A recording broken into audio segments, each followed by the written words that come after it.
আসসালামু আলাইকুম বন্ধুরা, আজকে এমএস ওয়ার্ডের 20 নম্বর ক্লাসে আলোচনা করব কিভাবে আপনি একটি মেল বিভিন্ন ঠিকানায় পাঠাবেন। আজকে আমরা সেটি মেইলিং অপশনের মাধ্যমে শিখব। আমি এমএস ওয়ার্ডটি ওপেন করে নিলাম। আপনারা দেখতে পাচ্ছেন আমি একটি লেটার লিখে রাখছি, চিঠি। আপনারা এই অ্যাপ্লিকেশনটি বা লেটারটি কিভাবে আপনি বিভিন্ন ঠিকানায় পাঠাবেন, আজকে সেই বিষয়টি শিখবো আমরা মেইলিং অপশন থেকে। মনে করেন আপনি একটি কোম্পানির চাকরির সার্কুলার দিয়েছেন, সেখানে অনেক কর্মকর্তা অ্যাপ্লাই করেছে, আপনি তাদের ভাইবা পরীক্ষা নেবেন এবং তাদেরকে আপনারা একটি করে মেল পাঠাবেন। এখন তাদেরকে মেল পাঠানোর জন্য তো বারবার মেল লিখার প্রয়োজন নাই। একটি মেল লিখে আমরা কিভাবে বিভিন্ন ঠিকানায় পাঠাবো সেটি আজকে আমরা শিখব। এর জন্য প্রয়োজন একটি এক্সেল শিটের মতো শিট তৈরি করে নিতে হবে, যেখানে বিভিন্ন এমপ্লয়ি ডাটাগুলি প্রথমে সংরক্ষণ করতে থাকবে। তারপর সেই ডাটাগুলি এখানে সেট করে এবং student name, title, company address, city, zip code এগুলি বসবে অটোমেটিক্যালি ভাবে। সেখান থেকে আমরা প্রিন্ট করে তারপর কপি করে পাঠিয়ে দিতে পারবো। এজন্য আমরা মেইলিং অপশনে আসলাম। প্রথমে মেইলিং অপশনে আসার পর স্টার্ট মেল মাঝে ক্লিক করব। স্টার্ট মেল মাঝে ক্লিক করার পর স্টেপ বাই স্টেপ মেল মার্জে ক্লিক করব। এখন আপনারা দেখতে পাচ্ছেন এপাশে একটি টপ আপ মেনু আসছে। এখানে দেখতে পাচ্ছেন letter, email, message, invoice, label, ভিক্টোরি। যেহেতু আমরা একটি লেটার আকারে লিখছি, তাহলে লেটার অপশনটি রাখলাম। রাখার পর আমি স্ট্যান্ডিং ডকুমেন্টে ক্লিক করব। স্ট্যান্ডিং ডকুমেন্টে ক্লিক করার পর এখানে আবার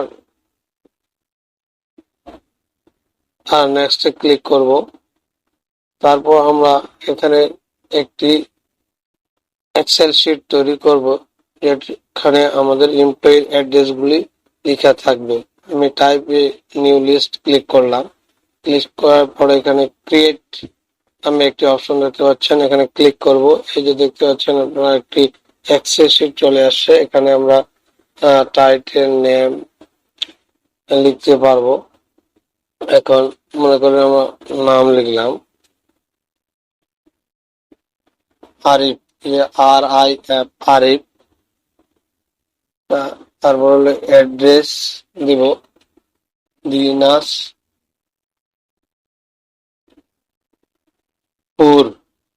অ্যাড্রেস দিলাম। তারপর এখানে এদিকে নিব, নেওয়ার পর একটা জিপ কোড দিব, জিপ কোড দিলাম, জিপ কোড দিলাম। একজনেরটা এন্ট্রি হয়ে গেলে তারপর নিউ এন্ট্রিতে ক্লিক করব, আরেকটি ঘর পাবো। এখানে ফার্স্ট নেম লিখবো, সাপোজ একজনের নাম লিখলাম। তারপর একটা অ্যাড্রেস দিলাম, ASUL না খুলনা দিলাম।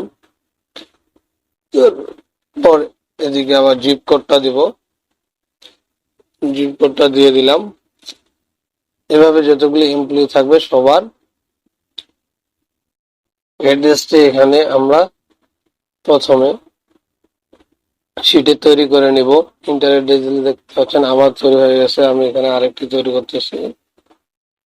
আপনারা যা যা লাগবে এখানে দিতে পারবেন, ঠিক আছে। কোম্পানি নেম, লাস্ট নেম, আমি অতগুলো দিচ্ছি না, আমি সংক্ষিপ্ত করে দেখাচ্ছি। রুবেল, এখানে আরেকটা দিচ্ছি ঢাকা, ঢাকা দিলাম। তারপর এখানে দিব জিপ কোড, এখানে একটা দিয়ে দিচ্ছি, জিপ কোড দিয়ে দিলাম।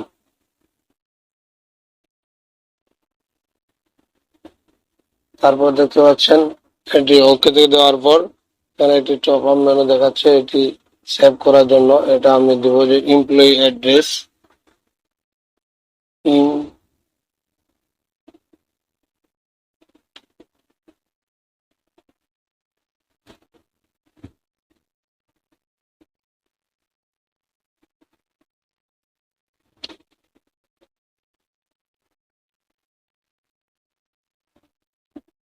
এমপ্লয়ি অ্যাড্রেস, এটাকে আমি সেভে দিলাম। দেখতে পাচ্ছেন সেভ হয়ে গেছে। তারপর ওকে দিলাম। ওকে দেওয়ার পর এখানে আমরা এটাকে সিলেক্ট করব, এগুলি কেটে দিয়ে দিব। যেহেতু আমরা এখানে এটাকে বসাবো, এমপ্লয়ির অ্যাড্রেস গুলি কেটে দিচ্ছি আমি। আপনারা একটু মনোযোগ সহকারে দেখবেন। আমি অ্যাড্রেসটি কেটে দিলাম। কেটে দেওয়ার পর এখানে কার্সারটি রাখবো। কার্সারটি রাখার পর নিয়ে এসে রাইট ইউর লেটার, এখানে ক্লিক করব। ক্লিক করার পর এখানে দেখতে পাচ্ছেন মোর আইটেম নামে একটি অপশন, এই মোর আইটেমে ক্লিক করব। তারপর আমরা যেখানে যেগুলো সেভ করছিলাম সেগুলি নিব। আমি সিলেক্ট করছিলাম ফার্স্ট নেম, তারপর ইনসার্ট দিব। তারপর দিয়েছিলাম লাইন অ্যাড্রেস, তারপর ইনসার্ট দিব। তারপর দিয়েছিলাম জিপ কোড, তারপর ইনসার্ট দিব। তারপর এটাকে ক্লোজ করে দিব। এগুলো একটু সাজায় নিব আমরা যেভাবে দরখাস্তের মধ্যে দেয়।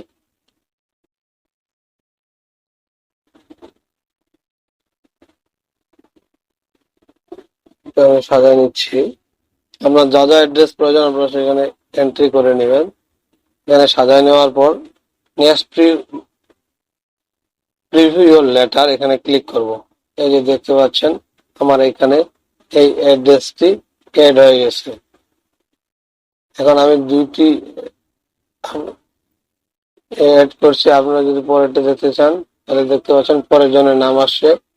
এভাবে দেখতে পাচ্ছেন তৃতীয় জনের নামে আসছে। আমরা এইভাবে হাজার হাজার এমপ্লয়ির নাম এখানে এন্ট্রি করতে পারবেন এবং একটি দরখাস্ত সবার কাছে পাঠাইতে পারবেন। এরপরে আমরা শিখব যে চিঠির কভারের উপর যে অ্যাড্রেসটি লিখতে হয় তা কিভাবে। আমি পরবর্তী ক্লাসে আলোচনা করব বিস্তারিত। এতক্ষণ আমার সাথে থাকার জন্য অসংখ্য ধন্যবাদ। কথা হবে পরবর্তী ক্লাস ভিডিওতে।